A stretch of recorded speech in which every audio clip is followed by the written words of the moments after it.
Welcome back to Stay with Kay Daily, your internet's favorite mental health bestie. In today's video, I want to give my thoughts on the Severance show on Apple. I feel like it's very interesting and it's very mind-boggling to think. Like, imagine you are two different people. You have your work personality and then you have your at-home person, which we do every day, right? We go into work and put on our best personality, our professional person, but we bring that home with us. But imagine that one day you don't bring your work person home with you. You leave it literally at work and you leave your home person at the door before you even walk into work. Like, as soon as you walk into work, you're boom, your work Markeia. You're no longer you, you're just work you. I want to talk more about it. I'm only in I'm going into season 2. I finished season 1 and I just want to talk about it a little bit more. I just want to give more of like an intellectual thought on it because I'm like, you know what? At first when I was watching the show, I was kind of like, this might be a good thing. But then as the show was going on, I'm like, I don't think so anymore. Let's get into the video. The show is called Severance, but that's also what the company's name is as well, where these... Hi, me from editing. So actually the company is called Lumen, but the procedure is called Severance. So correction. Let's get back to the video. Employees that work there. So there's 4 main characters, but the first one that you get introduced to is Mark. They work in the macro data department. Okay, cool. Eventually there was 4 men who worked in this department. It was Mark, Irving, Dylan, and dang, who's the other dude? His name was Petey, y'all. I had to take a little minute to do a little research because he wasn't like a main character, so I didn't remember his name, but his name was Petey, okay? Back into it. I don't know, but there was another dude who was there, but then he ended up getting fired. And I was like, oh, but I don't know why he got fired. I haven't figured that out yet. So he ends up getting replaced with a girl named Helly. So she ends up taking his place at the macro data department. So it's 4 of these coworkers. They work in this big, humongous company, but they don't actually know what they're doing. They come into work every day and play with numbers on a computer screen, and they have to make sure they reach their quota at the end of the month or whatever, end of the week. I don't know, but they have to make sure they end their quota. But what I found fascinating about this show was the fact that, imagine going into work, like I said, and you don't know anything about your home life. All you know is that you're back here the next day and the next day and the next day and the next day, a loop. Pretty much like how we all are doing now, but at least we know we're going home to something. We're working towards something. But there at Severance, all you know is work. You don't know anything about yourself at home. You don't know if you have kids. You don't know where you live, what type of house you have, what type of money. You don't know anything. You just know that you come into work every day, do what you gotta do, and then go home. The more and more that I'm watching the show, I'm kind of like, what if I decide I want to quit? Or if I don't like the job anymore, if I signed up for it? Like, imagine you see a job posting on Indeed for working at Severance. Okay, cool. The pay is, I don't know, let's say it's $100K a year, even better. But in order for you to get this job, you have to get this implant in your brain, kind of like Neuralink.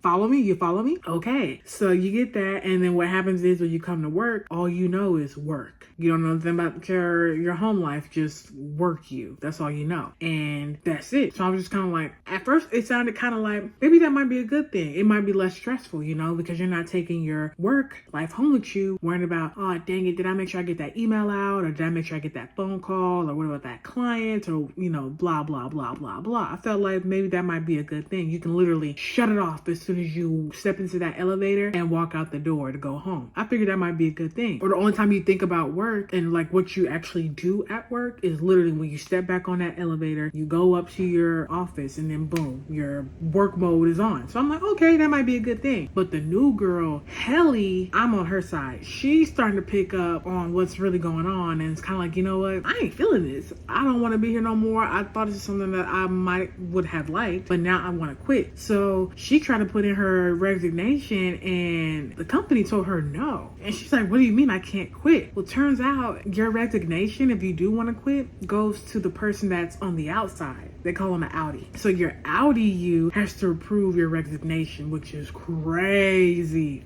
Oh my gosh. So she tried to put in her resignation again and it denied. So then eventually the company sat her down and the Audi person of her made a video and basically told her like, no, you're going to stay there. You're going to work. You're not being let go. I don't want to leave this. So you're going to stay here. And my mouth dropped because I was like, imagine I go to work. I hate this job. I want to leave. And the only person that can allow me to leave is the Audi me. and the outie me is telling me no, oh yeah, I would want to crash out. And that's exactly what she did. She tried to unalive herself at work. It didn't work. And that's another weird thing about the job too, because if you get hurt at work, when you go home, you might have a bruise and you don't know where it came from. You just know that it came from work. Like I think one of the other characters got hurt at work, and when he went out to his car, he saw that there was a note left by the company saying, oh, you hurt yourself at work trying to fix the jam in the printer, so here's a $25 coupon to go to Chick-fil-A. And you'll be looking at yourself like, I hurt myself? I don't even remember. So that's the scary part about the whole Severance thing. It's kind of like, well, with this link, Neuralink or thing in my brain that can shut off and shut on whenever it wants. Imagine you're doing something at work you have no idea that you're doing, or working for a company that is doing something that's against your like morals or things like that. Like you would have no idea because they literally like shut your brain off, so you only know one side of you when you're only on, you know, depending on what area or whatever you're doing, whether that's the outie you or the innie you. And the innie you is the work you, and the outie you is the outside living your life type thing. So I just found that very intriguing, and it made me think like, again, would this be, I think this would be great at the beginning. I was kind of like, you know, like I said, who wants to take their work home with them? Who wants to worry about the clients, the customers? Oh, a customer pissed me off today, and let's say it's the last 5 minutes of your shift, and you're like, dang it, today could have been a good day. And you can still make it a good day, but you know, like when people piss you off and then you clock out and then you sitting in your car and you're like, oh my God, I have to go back to work tomorrow. Or as soon as you get home from work, you're sitting on the couch for like almost an hour after you just got home because you're still trying to just like untether yourself from being at that